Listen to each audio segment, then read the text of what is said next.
লাদাখের কিছু অংশকে চীন নিজেদের বলে দাবি করায় প্রতিবাদ জানালো ভারত। দেশটির পররাষ্ট্র মন্ত্রণালয় জানিয়েছে, বেআইনিভাবে চীনের দখলদারিকে কোনোভাবেই মানবে না দিল্লি।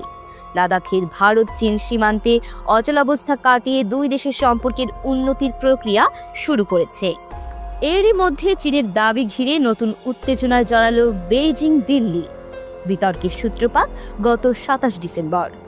চীনের সরকারি সংবাদ মাধ্যমে জানানো হয়, উত্তর পশ্চিম চীনে দুটি নতুন প্রদেশ তৈরি হয়েছে, হিয়ান প্রদেশ এবং হেকং প্রদেশ। শিনজিয়াং প্রদেশের উইঘুর স্বশাসিত অঞ্চলের প্রশাসন এই দুটি নতুন প্রদেশের কথা ঘোষণা করে।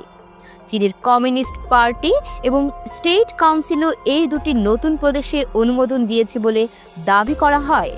এই দুটি প্রদেশকে পরিচালনা করা হবে হোতান শহর থেকে।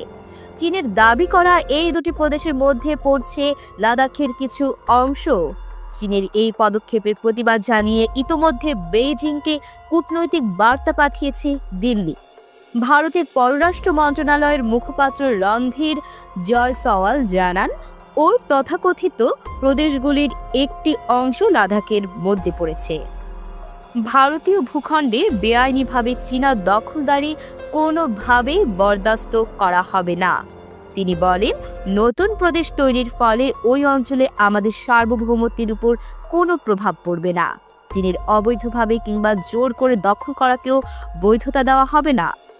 আমরা কূটনৈতিক স্তরে চীনকে এ বিষয়ে প্রতিবাদ জানিয়েছি। এমন তথ্যবহুল সংবাদ পেতে চ্যানেলটি সাবস্ক্রাইব করে পাশে থাকুন। আর ভিডিওটি কেমন লেগেছে মন্তব্য করতে ভুলবেন না।